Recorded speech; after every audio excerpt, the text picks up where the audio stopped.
A very warm welcome to viewers, my fellow friends, and my lecturer. Okay, we have done case study 1 for the subject called malware analysis. Thanks for the lecturer Puan Shuhada to give us opportunity. My fellow friend Kishyen Rao has done this case study. What is malware analysis and why is it important, Kishyen? What do you think? Okay, thank you, Darwin. I think this is a very good question. Why malware analysis is very important. So, malware analysis is performed by organization by keeping various of goals to achieve in their mind. Common goals that an organization want to achieve when performing malware analysis are these are the examples again.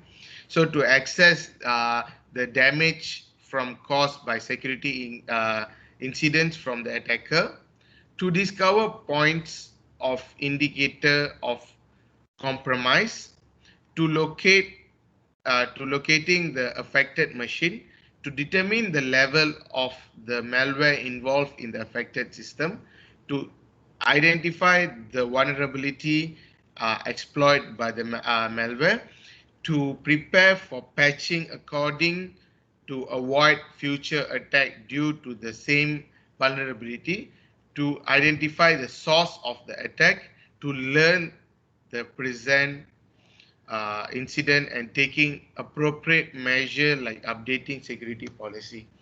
So there are lot of malware issues in recent.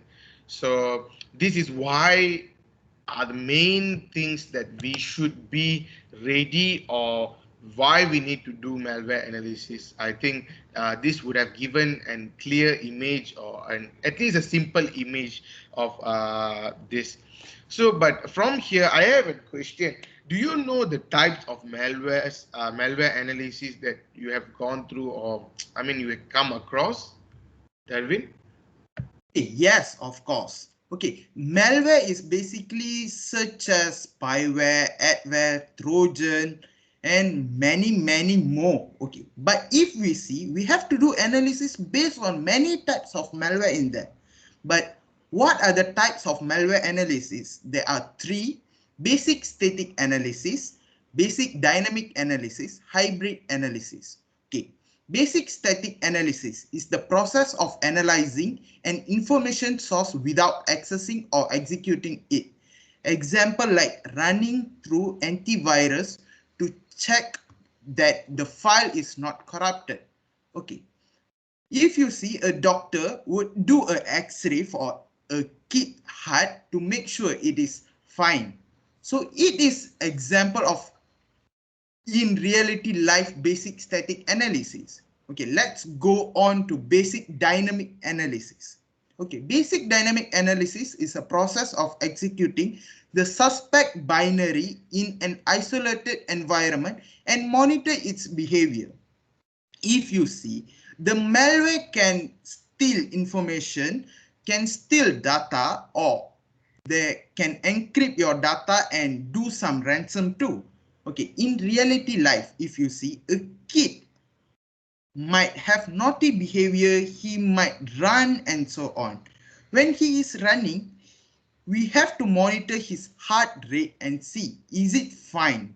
So the doctor would monitor it and give some exercise to make sure his heart function in normal way.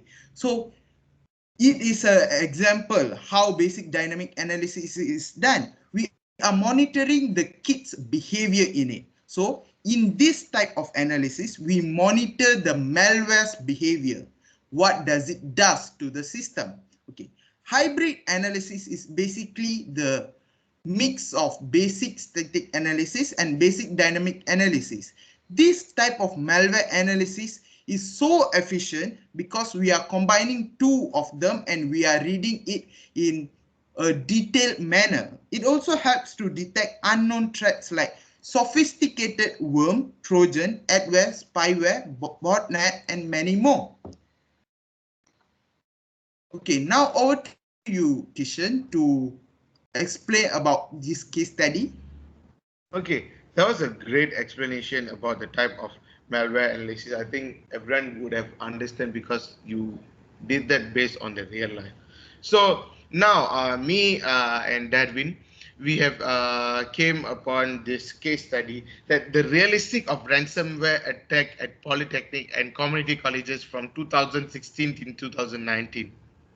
Okay, so this is the time from 2016 to 2019. In 2019, the attack is severely occurred, which reported cripple the whole network system at certain institutions such as Polytechnic Ibrahim Sultan PIS at Johor and Polytechnic Metro Bentong PMBS in Sarawak. It takes more than a month to recover the situation back to normal.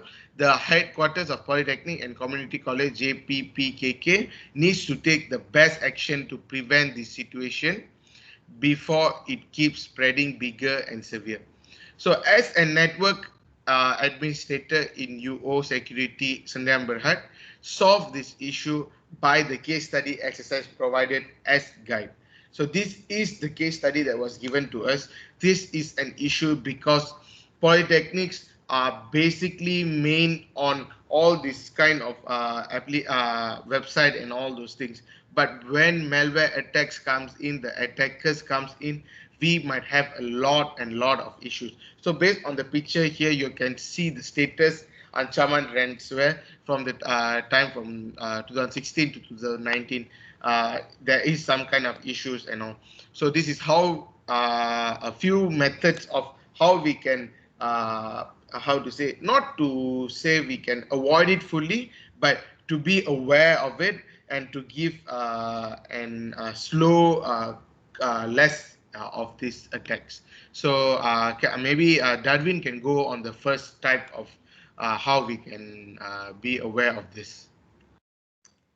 Yeah, sure, Kishen. Okay, as we see, the ransomware attack to the system of polytechnic and college community.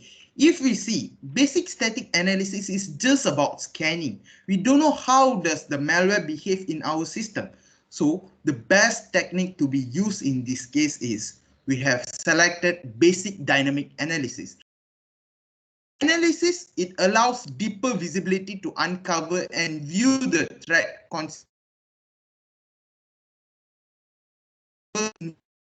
to know what behavior that the ransom does in network of the polytechnic and community colleges. The changes made to the system and infected files that had been altered can also be viewed in safe environment as we see. So this is the best technique that we can have to analyze this malware in this case.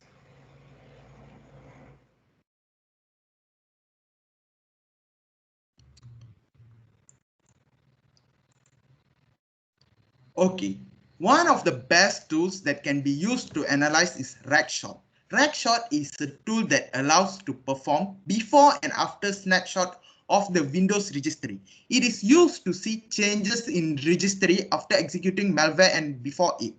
Okay, for example, a malware can do changes in registry. Registry stores the memory stuff, data, and so on you are storing in your computer. So let's see how it is used. Okay, as you see, I have installed it and taking a first shot in RAGshot. So it is doing its scanning and keys and values, and it is finding it right now.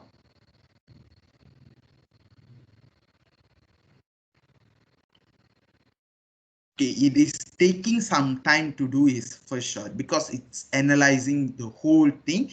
And after it, the second shot button is visible and you can make some changes, and after it, you can see to take on second shot. Okay, it does its scans.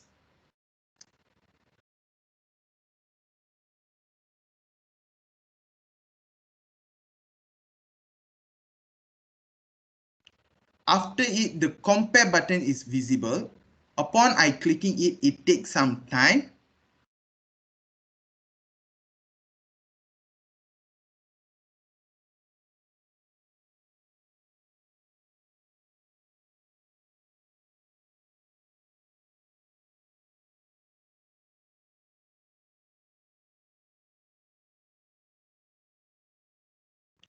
as the data is too much to digest. It consumes time, so we have to wait for it.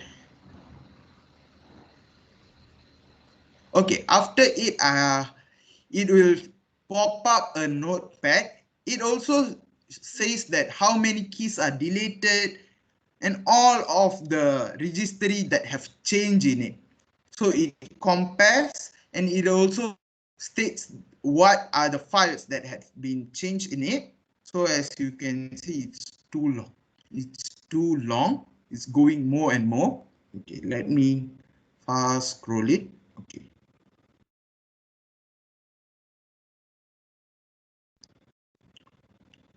Okay, at the end of it, you can see values modified and total changes. Okay, so this is how Rack used, and we also can use output path to choose the file that we want to see what are the changes made. For example, first shot is taken with a normal computer desktop environment, and the second shot after implementing or clicking on the file that you suspect it has malware in it, we are going to take second shot usually, and after it we will compare it. So this is how malware analysis works, and Rexshot is used to do the malware analysis, guys. Okay, now over to you, Kishyen. Whoa, whoa, whoa. That was good. But I also have one. So a pet DNS. So before anything, first you all need to download a pet DNS. You can get it in Google. If I'm not mistaken, it's for free. So now, Upper DNS spoofs DNS respond to a user specific IP address by listening on UDT port 53 on the local machine. It responds to DNS requests with the DNS response set to that IP address you specify. So basically, from which place you want to take, so you get that IP address, and then you can place it, and you can actually get the DNS and what are the issues from that. So let's get started. So first, you need to put IP address 127.0.0.1. This is my son. Okay. From next is selected interface. You based on the whatever interface you need to put, and then you need to start server, and at one of that APAT DNS, there will be one successful page that will wordings will come out, and then you can get this command prompt, and then you can put pinggoogle.com. So it is getting that information from the ping information. Okay, once you get that information, you just need to minimize this, and directly it goes into the APAT. So from here, you can get that any malware is getting into this. Is there any malware or anything? You can directly go into one by one, whichever website or wherever that we want. We can check if there is any attackers in there, or if there's any malware. So this is very simple, I think. So this is very direct, that if there's any issues from malware, from like example, is very good example, that is Google. Okay, because there are many of issues coming from Google. People might send you some kind of thread or anything, but you just need to double check. So this is a good opportunity for us to analyze it. So last but not least, I think this is the end of for our beautiful topic on this. How should we analyze on this? I think it's very simple, from Ragshot and APAT DNS, a very simple tools that we can, how to say, be aware and be slowly out of all these malware attacks. Okay, I think malware attacks are getting bad and bad for this. And from here, I would like to thank in behalf of myself and Darven Danraj as a team, and we would like to sign off from here. Thank you. Sign off.